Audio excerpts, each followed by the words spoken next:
What's up, good people of the world? Welcome back to the Contractor Secrets Podcast. If you were one of those individuals that joined us at Contractor Impact, I want to say thank you. And more importantly, I want to congratulate you on being the top 1%. We had 1,300 business owners click the opt-in button. In other words, they went to the landing page, they looked at the speakers, they felt the feeling of, hey, this might have some value that I could implement in my business. And guess what? On average, we only had 300 people really truly show up. And I'd say about 100 to 125, 150 stayed for the duration of the event. And really, what does that mean?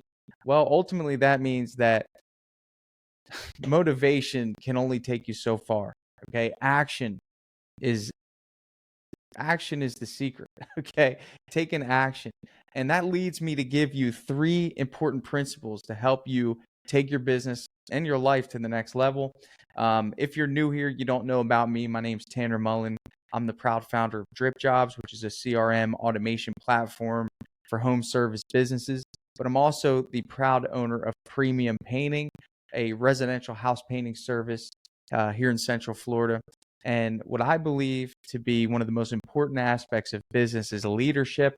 And what we're going to discuss today are three leadership principles for you to help get you to the next level. So, with that said, let's dive in. Leadership principle number one is ultimately all about you. It's about keeping the promises you make to yourself.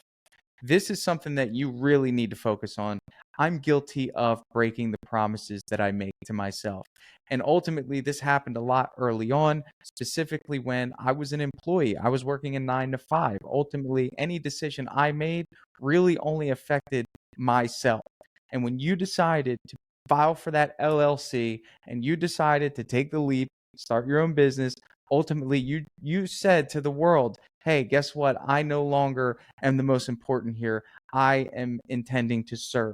Now, when you decide to serve the marketplace, serve employees, guess what? Every single decision you make will either affect the outcome that your customers receive or the experience that your employees have, which ultimately leads to either a prosperous business or a business that ultimately is built on what I believe to be a sand foundation. In other words, it's not built strong enough to last. Okay. So keeping the promises you make to yourself, what does that really mean? Well, first, you need to make promises to yourself. This is really important to help you build confidence as a leader. Generally speaking, those promises are in a few different categories: health, finances, and relationships. Okay, so health, finances, and relationships. And you should have standards of how those areas or how you interact with those areas in your life. Ultimately, let me give you an example. If you're setting a goal to save $1,000, right?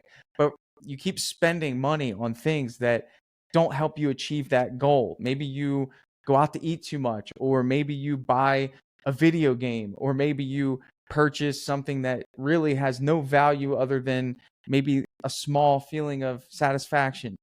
Ultimately, what you're doing is you're not keeping the promise that you made to yourself to save the $1,000. And here's the deal: it's not the $1,000. You're setting that intention to have $1,000 in your bank account.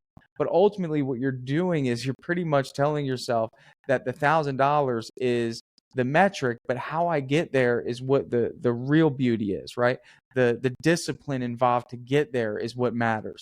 Saving that first $1,000, ultimately, the discipline that's created in getting to that $1,000, it's what's going to carry you to get to that 2,000, to get to that 3,000, to get to that 4,000, and all of the things you need to say no to. There's a successful entrepreneur that really made it clear that sometimes it's not saying yes to things that'll help us get to our goal. It's all of the no's we have to say, to get to our goal. So I'm in the middle of keeping a big promise to myself. My goal is to run 100 miles this month. Now, I can tell you firsthand, I am 6 days into it, and every morning I wake up and my first thought is sleep in. My first thought is this bed is so comfortable. My first thought is my body's tired. I don't want to do it. But because I'm creating a goal that ultimately is really just the North Star, is really just the lighthouse, the the path to get there is where the character is going to be built. And it's me keeping the promise to myself that I'm going to do it. It's saying no to sleeping in. It's saying no to buying into give yourself a break, give yourself a rest, because ultimately I want to feel the feeling of what it'll be to see 100 miles on my Nike running app at the end of the month. But guess what? That's not going to be the victory.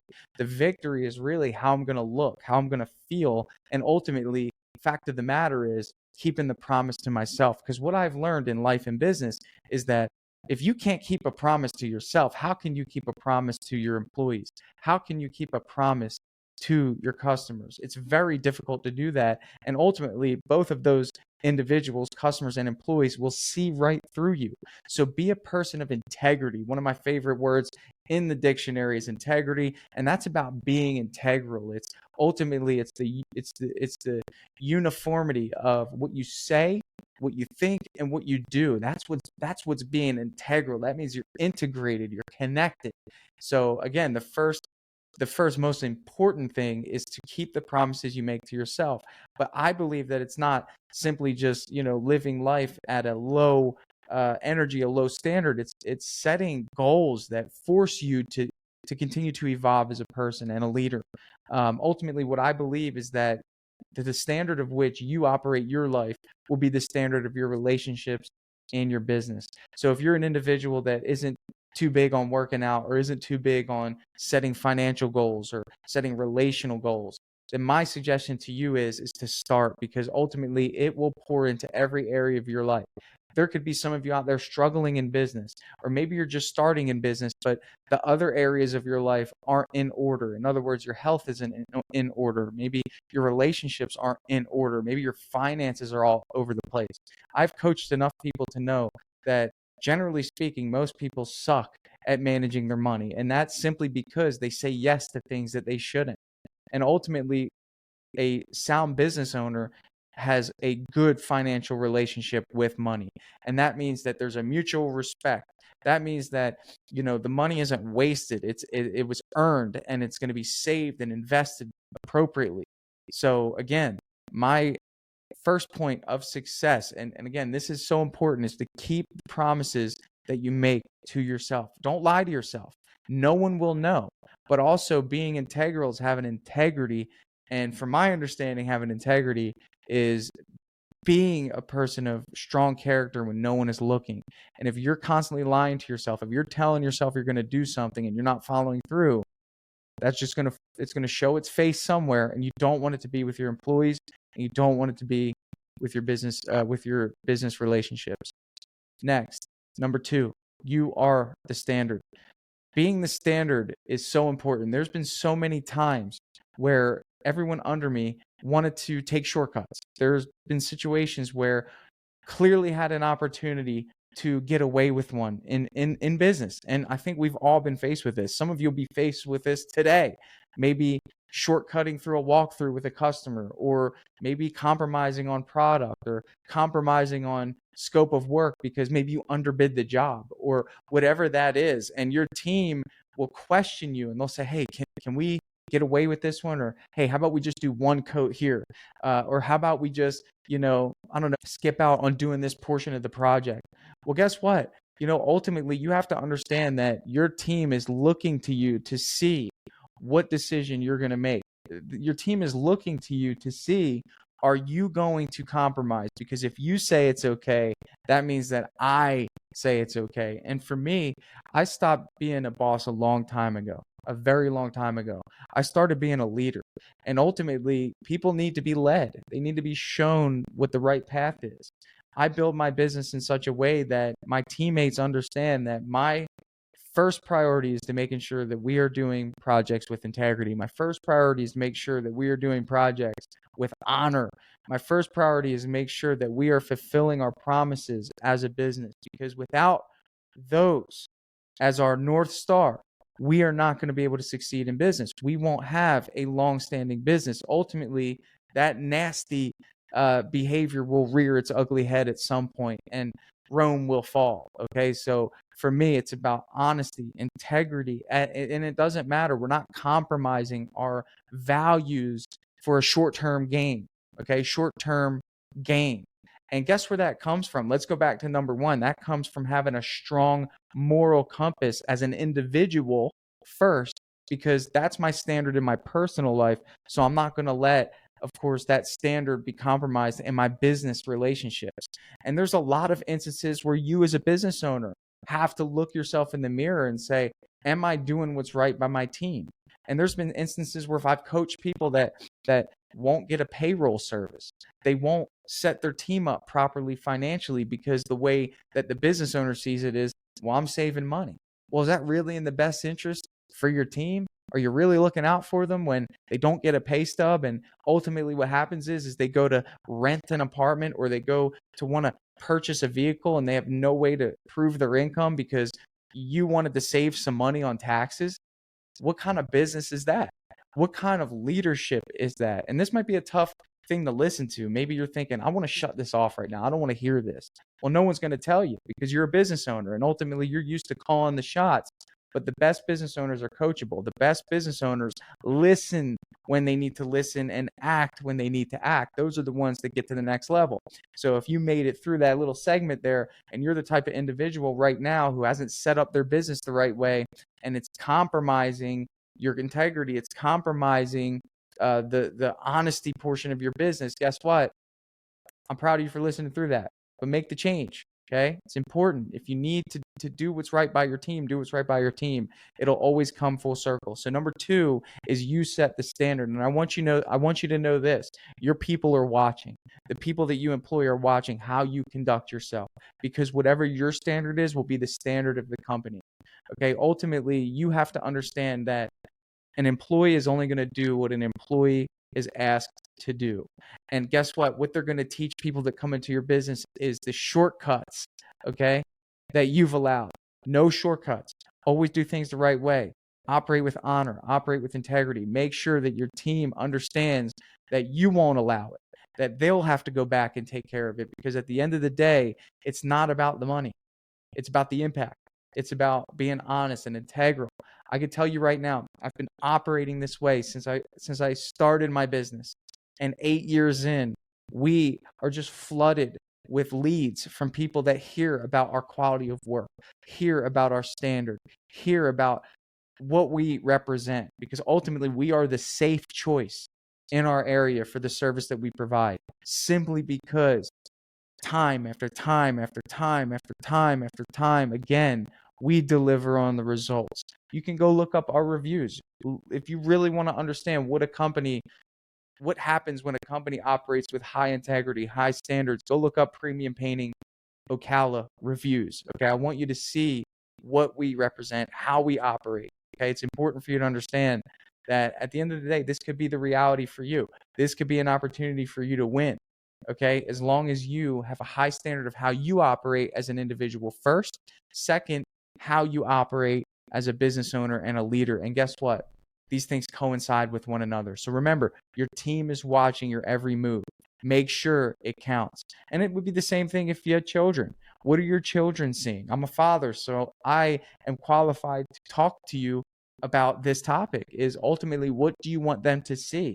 Maybe you grew up in a household where the person that, or the people that were in charge of you, compromised in some way. They showed you their shortcuts. They showed you their shortcomings. And what did that do? That gave you permission to operate that way. And I want my children to see what high standard looks like. I want my kids to look over at the area where I sleep in the bed, and I want them to see Dad's not here in the morning. Where's he at? He's taking care of his health. He's taking care of his business. He's taking care of his responsibilities. I want them to not see their dad sleeping in at 10 a.m. I want them to not see their dad playing video games, okay? I want them to see their dad leading their family. I don't want them to see struggle, okay? That is my standard, because I grew up around it. I grew up around struggle. I grew up around poverty. I grew up around fear. I grew up around anxiety. I grew up around the phone ringing with bill collectors. I don't know, maybe you guys used to have your parents tell you don't answer the phone if it's an 800 number, because they're collecting for bills. I remember that there were, I used to have a football game. It would be Friday night football game the next day, and Thursday our electric would be shut off, and I used to have to call one of my teammates so I could stay the night at their house so I could get a good night's sleep before our football game. So I remember what it feels like to live in an environment controlled by someone with a low standard. Okay, no disrespect to my parents, they did the best they could, but they had a choice. And maybe you have a choice. Maybe you're lacking in some areas that you need some refinement in. Last but not least, success is a result. It's not a pursuit. And it took me a little while to understand this. My whole life growing up, I always wanted success. Like it was like success, success, success. Early on, even when I was 16, as soon as I could work, I was like, I'm going to make something of myself. And ultimately, what I recognized is that success is an illusion. This is a commoditized word. Success can be defined by many things. It's certainly not defined by money. Money is also a result of the success, and success is a result in and of itself. Let me break down what I believe success is. I believe success is waking up each day and pursuing being 1% better. And I can't put it any other way. Ultimately, if that's just your focus, then you'll win. And it's the same focus I apply in premium painting. It's the same focus I apply in drip jobs. We just try to refine one thing in drip jobs. We just want to refine one process. We just want to refine one feature. We just want to fix one bug. We just want to update one element of that software each day. There's always improvement. And guess what? It's the same thing in premium painting. We maybe want to make one tweak in the way that we do our pricing, or we want to maybe make one tweak in the way that we complete a job. And guess what? It's not so much making the changes. It's the leader having the standard to want to make the changes. It's the leader having the standard to want to make micro improvements in the business for a greater result for their customers, for a greater organization for their employees. And guess what might happen if you haven't experienced this? You might find that there are some people that really love what you created, really love your business. And it's the vehicle that helps them provide for their families. It's the vehicle that helps them dream bigger. And then they start pouring in their creativity and their heart. An entrepreneur once said, I don't want their hands, I want their heart. Okay. And that's true for me too. I really don't want your hands. I'm sure you're great at what you do, but how much do you care about what you do? Right? Because I care about it and I care about you. And ultimately, the relationships that you form in your business make the success. The fact of the matter is, when you have an opportunity to really, sometimes it's being a therapist to an employee, or hearing a huge win, like they were able to put a down payment on their first house. And that was because of what you created. So you're literally a creator. But the thing is, I believe, again, defining success is so important.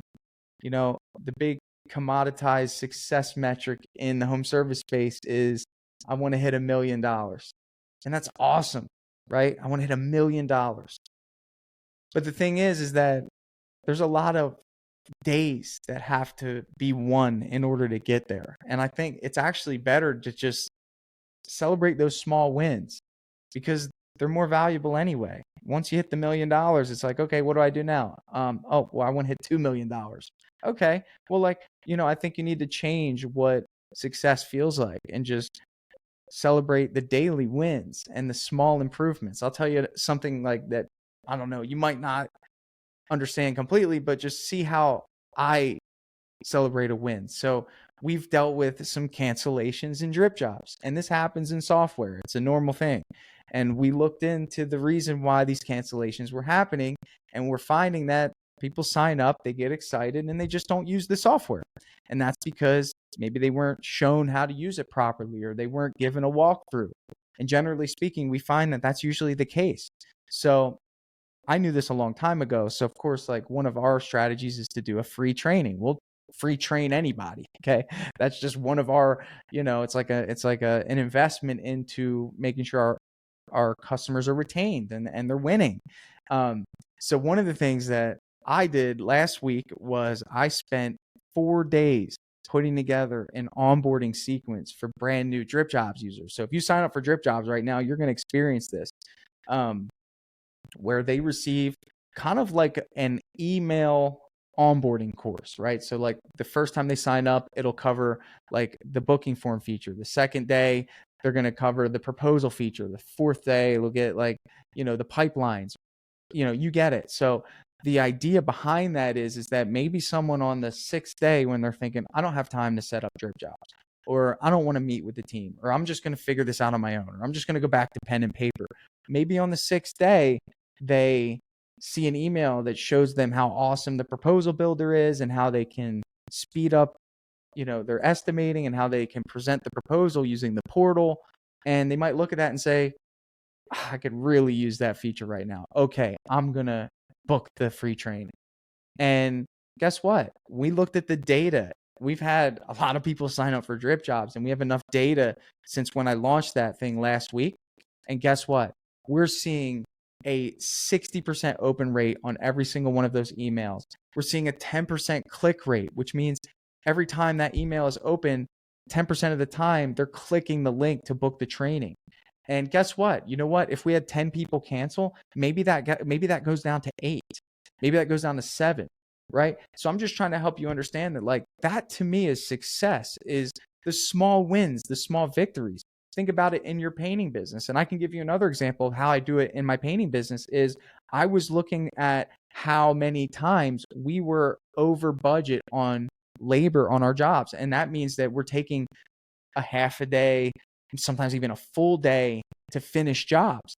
And really what was happening was there was no one really managing the efficiency of the team, right? So in other words, my model was I would have 4 crews of 3, and those individuals who were in charge of the crew would ultimately be the crew leader and the project manager. Well, I made a change last week too. It was a crazy week, right? I made a change where I actually gave a promotion to 2 of my best employees and made them project managers of 2 jobs at a time. And I can't tell you how amazing it's been so far, having them be a part of 2 jobs only, where they can bounce back and forth between the 2 jobs. They can order the materials for each team. It created a team atmosphere. Now those 2 are collaborating and working together. We're having meetings and we're coming up with problems. Customers are way happier because they have another person they can count on. And that was just a small change that we made. And it's like, again, if my big focus was $1 million or whatever the metric is, it's like, dude, there's just so much that has to happen. It's like, how did you get there? Was it hell or was it smooth? Right. And for me, I just want it to be smooth. I want people to feel like the company's growing. I want people to feel in my business that success important, but it's also the pursuit of giving the best result for your customer. And it's interesting that I have the dynamic of 2 different businesses, right? So I can really understand this principle very well. But at the core of it, success is the pursuit of 1% better. It's the pursuit of creating the best value for your customer in whatever business that you're doing to the highest standard. Because I just want you to know this, and I started this podcast off to let you know that there is the difference between average and great, and it's the people that put the information to action. Okay.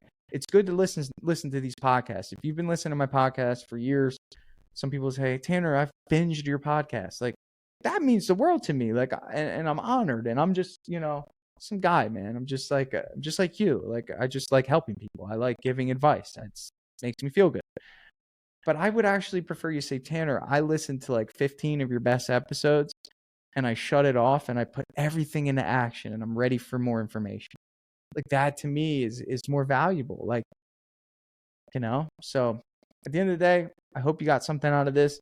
I just felt inspired to give you this message today, and I want you to win. So think about what I said. If it was of value to you, find a way to reach out to me. Send me an email, tanner@dripjobs.com. The greatest gift you can give me is your business.